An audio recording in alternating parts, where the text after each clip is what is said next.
Der Ort, eine Parzelle mit verschiedenen Biogemüsekulturen in Unterstammheim im Kanton Zürich. Der Anlass: Maschinenvorführungen zur mechanischen Regulierung von Unkräutern im professionellen Gemüsebau.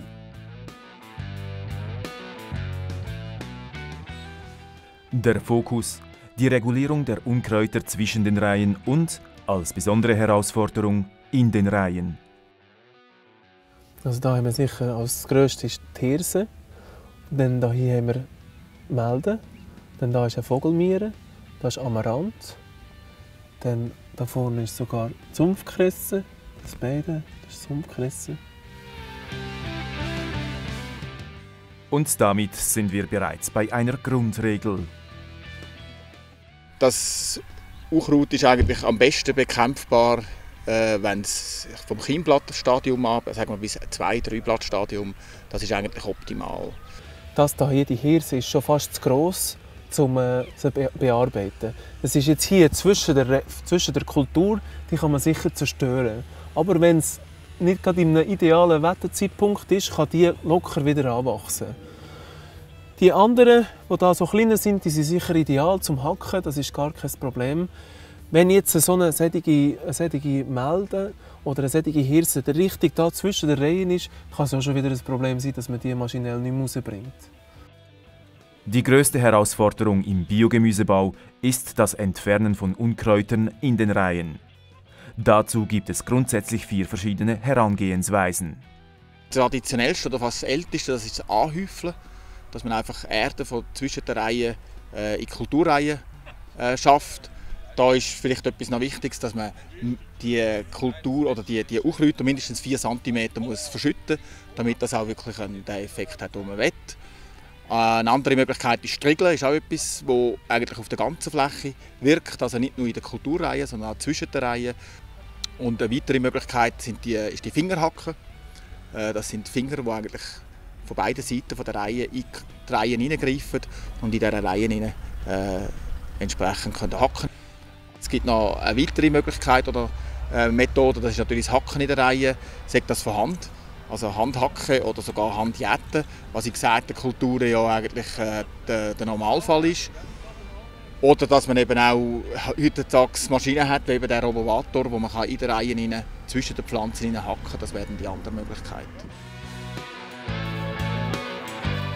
15 verschiedene praxiserprobte Geräte wurden im Einsatz gezeigt.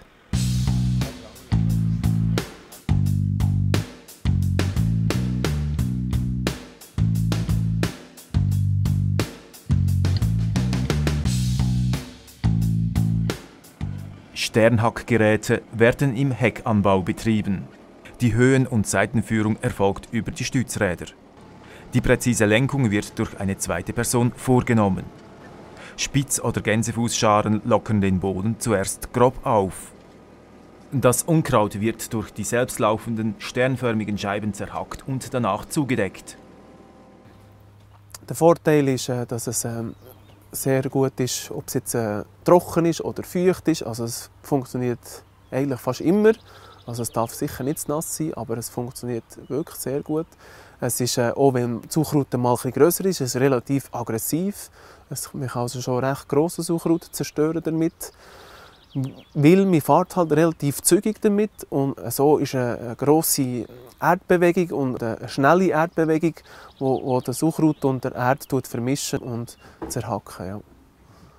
Durch Umstellen der Sternhacken kann mit diesem Gerät sowohl an die Kulturreihe als auch von der Kulturreihe weggehäufelt werden.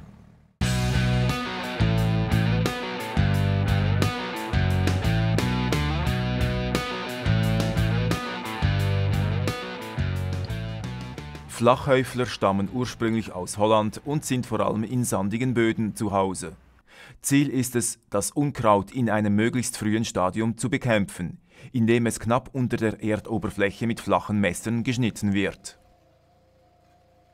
Zugleich mit dem Flachhäufler kann man gerade noch ganz leicht anhäufeln. Es ist eine Kombination. Man kann den Flachhäufler, den Häufler selber kann man verstellen auf dem Gerät. Wenn man ihn nicht braucht, kann man den einfach hochfahren und normal hacken. Wenn man häufeln will, kann man den runterlassen. Man kann nur ganz wenig häufeln, kann man mehr häufeln. Angebracht ist dieses Hackgerät an einem Fobro-Mobil, einem selbstfahrenden, leichten Geräteträger. Die Vorteile von dem Fobro, die sind freie Sicht auf Gerät. Wenn man am Arbeiten ist, man hat nichts im Weg, man hat freie Sicht auf das Arbeitsgerät, man ist direkt daran zu, man kann extrem gut einstellen, man kann extrem gut schauen, wie es arbeitet. Und bei wechselhaftem Wetter ist durch die leichte Bauweise ein frühzeitiges Befahren der Kulturen wieder möglich.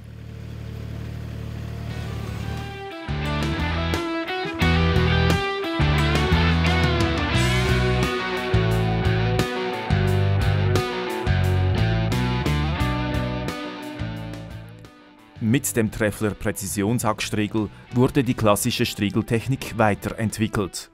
Die 500 mm langen und 8 mm dicken Zinken sind drehfest und mit Zugfedern verbunden.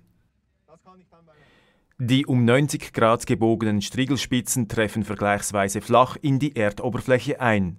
Dies bietet Vorteile. Unter das schädigen wir den Boden nicht, schädigen, Sauerkraut nicht verdecken, Pflanzen nicht beschädigen. Wir heben es gerade direkt zum Boden ausheben. Das Sauerkraut fliegt Opsi, der Boden wird Opsi geschüttet, verschüttet, Sauerkraut fliegt so weg. Die Zugfedern und somit der Auflagedruck sämtlicher Zinken können zentral über eine Hydraulik oder mechanisch reguliert werden. Die Konstruktion bietet auch in Dammkulturen Pluspunkte. Während die Zinken in der Tiefe durch einen erhöhten Druck die Unkräuter erfassen und ausreißen, werden die Nutzpflanzen auf dem Damm mit einer Bearbeitungstiefe von maximal 2 cm schonend behandelt.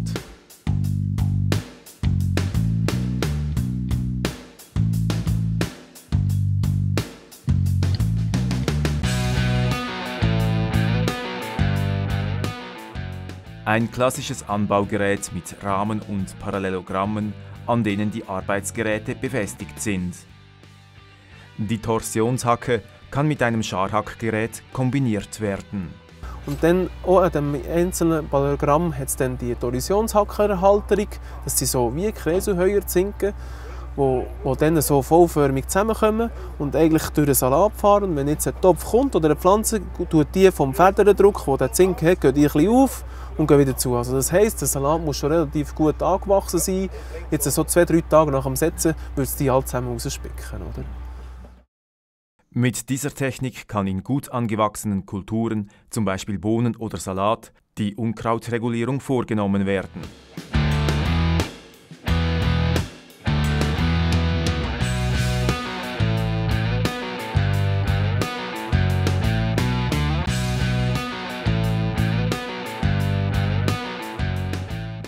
Das Fingerhackgerät, hier an einem Fobro Mazzotti Geräteträger, eignet sich zum Hacken in den Reihen in Kulturen wie Kohl, Brokkoli oder Lauch.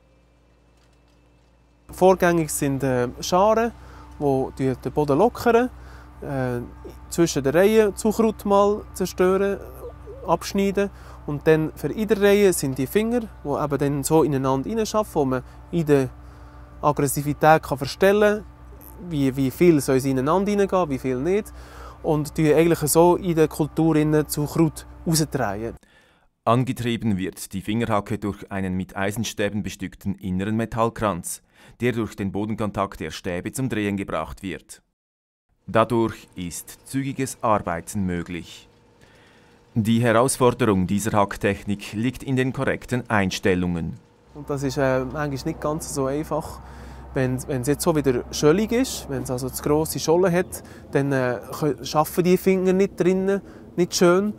Wenn es trocken ist, dann tut es nicht, die Kruste mag es nicht aufbrechen. Wenn es steinig ist, kann es die Finger abbrechen. Das sind so ein bisschen grosse Herausforderungen.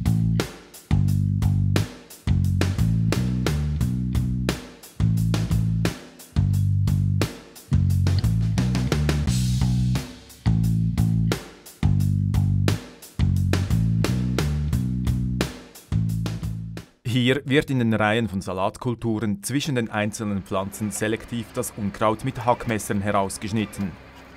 Zwischen den Reihen verrichten fest montierte Gänsefußscharen die Unkrautregulierung. In jeder Reihe wird die Position der Salatpflanze durch Digitalkameras erfasst. Zusätzlich liefert ein mit Sensoren bestücktes freilaufendes Rad am Heck des Gerätes Daten über die Geschwindigkeit und Arbeitstiefe.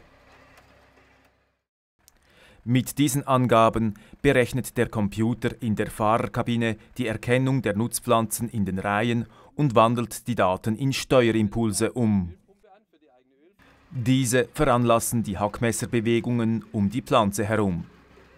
Zusätzlich übernimmt die Elektronik die vollautomatische Höhen- und Seitensteuerung des ganzen Gerätes.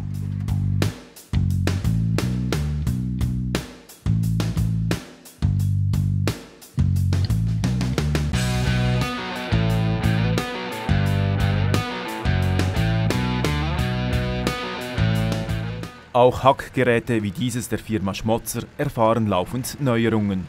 Die Steuerung des Hackgerätes erfolgt automatisch. So kann eine Arbeitskraft eingespart werden. Ein hydraulischer Zylinder verschiebt den Geräteträgerrahmen nach links und nach rechts. Der Zylinder wird über einen Rechner in der Kabine gesteuert, welcher Bilddaten von einer seitlich angebrachten Kamera erhält und diese mit vorprogrammierten Werten vergleicht. Hier wird es in Bohnen mit 50 cm Reihenabstand eingesetzt. Je Geräteträger sind 3 Gänsefußhackscharen an Federzinken montiert. Dadurch wird eine optimale Verschüttung in schweren wie leichten Böden erreicht. Hackschutzscheiben und Bleche weisen Erde und Steine von den Kulturpflanzen ab. In Kombination mit Fingerhacken können Unkräuter in den Reihen entfernt werden.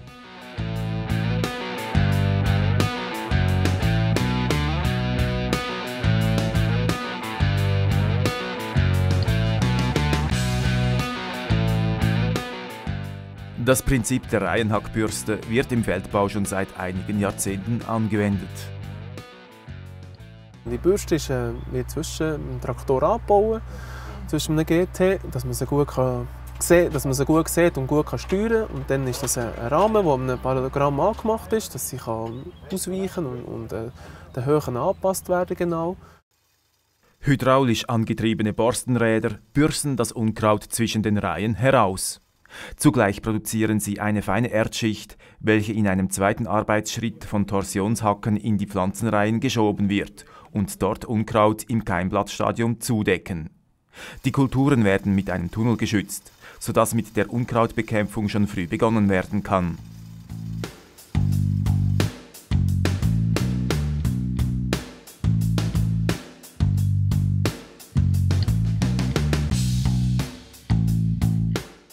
Das Duo-Parallelogramm der Firma Kress wird in empfindlichen Kulturen wie Karotten, Zwiebeln oder Kräutern eingesetzt.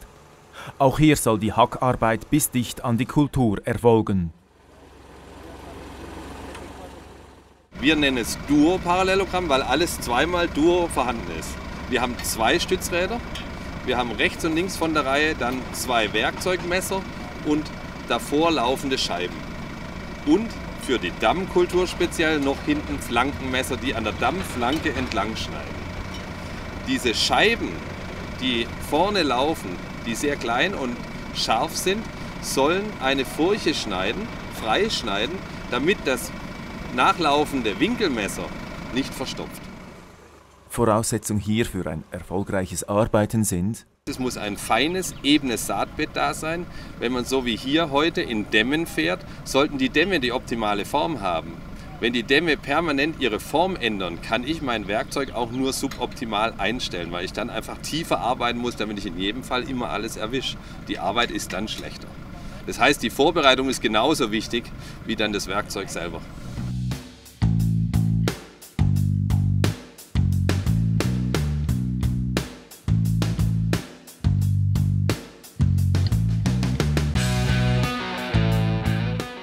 Vor allem geeignet im Frühstadium von Dammkulturen. Das Abziehscheibengerät. Ein gewöhnlicher Anbaurahmen, bestückt mit Scheiben, welche an Parallelogrammen befestigt sind. Hier in Karotten.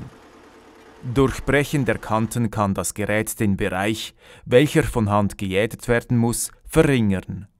So kann man eigentlich sehr nah mit dem Gerät ganz nah an die Rüebli ran, dass es wirklich noch ganz wenig bleibt, was man dann noch von Hand machen muss. Für optimale Resultate müssen neben genauem Lenken des Gerätes auch die klimatischen Rahmenbedingungen stimmen. hat sicher auch noch einen grossen Einfluss, wie die Bedingungen sind vom Boden her. Wenn es sehr grobschöllig ist oder sehr trocken, dann kann er nicht gut fahren, weil dann kann er nicht zu nahe ran, weil sonst, wenn er dann die grosse Scholle auch noch mitnimmt, dann fallen die Rüebli um. Und wenn es schön feucht ist und sehr Struktur tipptopp, dann kann er wirklich schön dran und kann eine saubere Arbeit machen.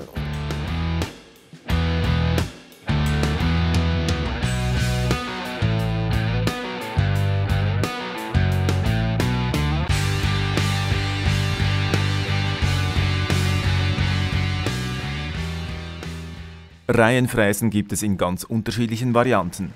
Eingesetzt werden sie besonders für Kulturen, welche längere Wachstumszeiten benötigen. Hier ein Modell für die Arbeit im Kohl. Bei starkem Unkrautdruck oder verschlemmten Böden nach hohen Niederschlagsmengen können die mit Messern bestückten Rotoren den Boden bis in eine Tiefe von 10 cm lockern. Um wieder Feinerde für weitere Bearbeitungen wie zum Beispiel den Einsatz mit dem Fingerhackgerät zu erhalten. Zugleich wird das Unkraut zerhackt. Also die Grenzen sind sicher, eben, wenn die Kulturen zu gross sind, dann kann man nicht mehr durchfahren, weil es dann die Blätter mit diesen Kästen abreißen und auch gerade einfräsen. Nachher ein weiterer Punkt sind sicher Steine, wenn man zu grosse Steine hat, dass die Messer blockieren, verklemmen. Zudem besteht die Gefahr, dass Wurzelunkräuter durch das Zerhacken vermehrt und durch die Maschine selber in andere Kulturen übertragen werden.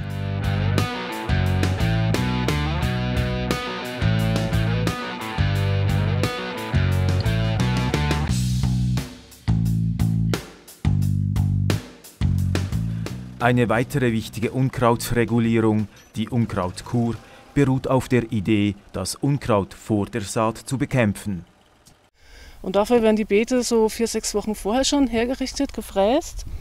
Und dann erstmal wird das Unkraut keimen lassen und dann komme ich mit einem flachen Gerät und bearbeite das so 2-3 cm tief und tue alles Unkraut, was aufgelaufen ist und was in der Phase ja noch sehr empfindlich ist, mit diesen flachen Scharen unterschneiden und dadurch trocknet es ab und stirbt ab.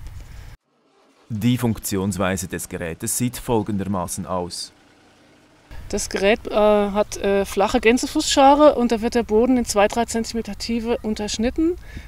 Relativ flach, also nicht häufeln, sodass die Erde vor sich hergeschoben wird, sondern dass die Erde möglichst wenig bewegt wird in dem Fall und nur das Unkraut abgetötet wird. Das wird da abgeschnitten, wird nach oben geholt, die Wurzel wird enterdet und dann trocknet es im Idealfall ab. Ein bisschen Sonne brauche ich dazu, also bei Regen wird es jetzt nicht funktionieren.